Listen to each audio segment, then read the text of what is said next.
Assalamualaikum warahmatullahi wabarakatuh. Selamat datang kembali di channel Mutiara Kehidupan, channel yang akan membahas kisah atau kejadian yang terjadi di seluruh penjuru dunia. Kali ini saya akan membahas sebuah kisah seseorang yang menebar fitnah demi naik jabatan. Akhirnya mengejutkan. Langsung saja mari kita simak kisahnya. Ini ceritanya pada zaman dahulu, pada zaman kerajaan-kerajaan Islam. Tidak ada ceritanya iri dan dengki bisa membuahkan maslahat. Sebaliknya, perilaku tersebut justru menjulut kemadharatan. Sebuah kerajaan besar dipimpin oleh seorang raja yang sangat adil dan bijaksana. Rakyat hidup makmur dan sejahtera, kemah ripah loh jinawi. Baginda raja mempunyai penasihat senior yang sudah banyak makan garam ihwal mengelola negara. Sampai-sampai beberapa menteri lainnya jarang dimintai pendapat menyoal keberlangsungan pemerintahan. Alhamdulillah, negara kita aman, makmur, dan sejahtera, ujar Menteri Pembangunan kepada raja. Betul, tidak ada tempat paling nyaman kecuali tanah air yang kita tempati memberikan keberkahan, tambah Menteri Perdagangan. Semua menteri bersyukur dan bangga atas kinerja Baginda Raja beserta segenap elemen pemerintahan kecuali satu orang, Menteri Pendidikan. Agar bisa jadi orang yang berpengaruh dan mengakar kuat di mata masyarakat, saya harus menjadi raja. Rencana itu dapat berjalan mulus ketika jabatan penasehat kerajaan saya emban terlebih dahulu, kata Menteri Pendidikan dalam hati. Untuk menggapai keinginannya, rencana licik dijalankan. Ia memfitnah penasehat dengan berita hoaks. Penasehat saja diisukan menyimpan dendam pribadi. Hal tersebut ia sampaikan langsung kepada Baginda Raja. Baginda, diam-diam penasehat ingin mengkudeta tahta yang engkau duduki. Besok Baginda akan lihat sendiri betapa sombongnya dia. Hamba yakin dia tidak mau bertatap muka dan berbicara dengan Baginda, kata Menteri Pendidikan. Kok bisa begitu? Jawab Baginda Raja. Diam-diam penasehat mengumbar berita bahwa tubuh Baginda mengeluarkan bau busuk.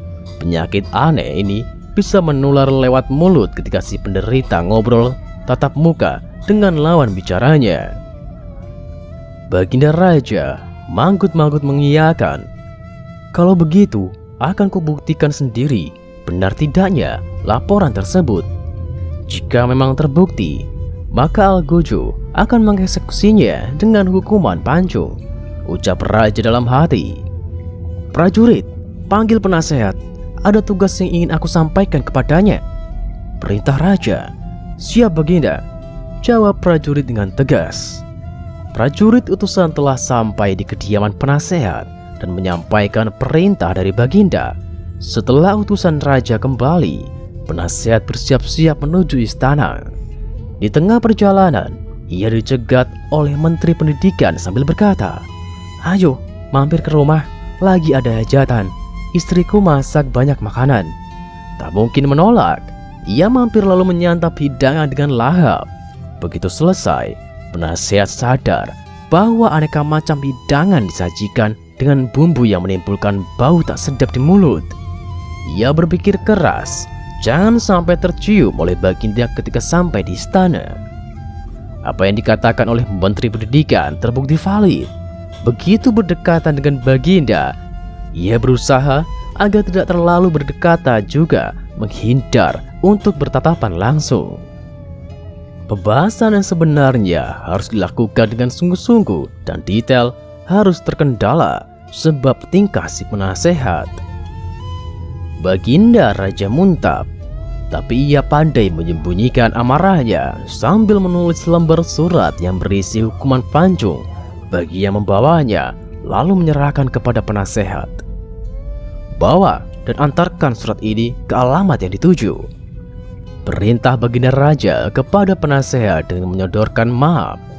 Siap Baginda, ucap penasehat.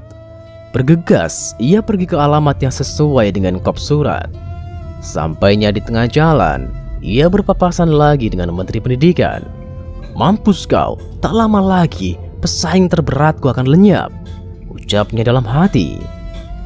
Kelihatannya buru-buru. Memangnya apa perintah Baginda Raja? Tanya Menteri Pendidikan. Baginda menyuruhku mengantarkan ini, jawab penasehat sambil tersenyum riang.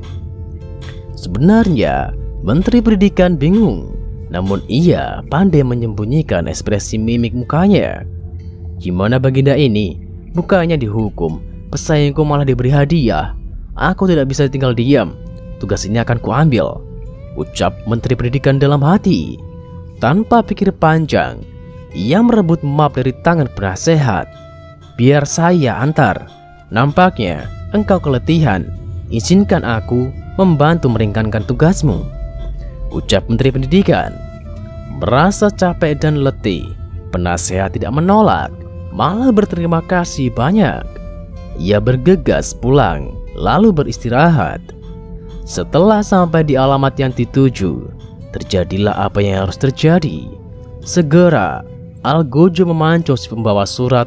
Setelah membaca isinya, Menteri Pendidikan mati konyol dalam pancungan. Esok harinya berita eksekusi menyebar luas. Raja sangat kaget. Bertepatan dengan itu, penasehat masuk ke istana untuk melaporkan apa yang terjadi. Loh, kamu masih hidup? Tanya Raja. Ada apa Raja? Apa kesalahan yang hamba lakukan sehingga Baginda ingin menghukum hamba? Kemudian Raja menceritakan kronologi dari awal sampai ia menulis surat perintah eksekusi. Penasehat terperanjat kaget. Kemudian ia menambahkan alasan kenapa tempo hari ketika bertatap muka dengan Baginda Raja ia bertingkah aneh. Mungkin ini ganjaran kepada orang yang punya sifat iri dan dengki sampai tega memfitnah teman sendiri. Nauzubillahi min dzalik. Lanjut Baginda Raja. Kisah ini diceritakan oleh Kiai Fatkur Rahman saat mengaji rutin kitab Nashihul Ibad di Masjid Jami Baitur Rahman, Tulungagung, Kecamatan Baureno, Kabupaten Bojonegoro. Itulah kisah menebar fitnah demi naik jabatan. Menteri ini mati konyol dalam pancungan. Dalam kisah ini, pelajaran apa yang dapat kalian ambil? Tulis di kolom komentar. Nantikan kisah-kisah selanjutnya. Tetap di channel Mutiara Kehidupan. Wassalamualaikum warahmatullahi wabarakatuh.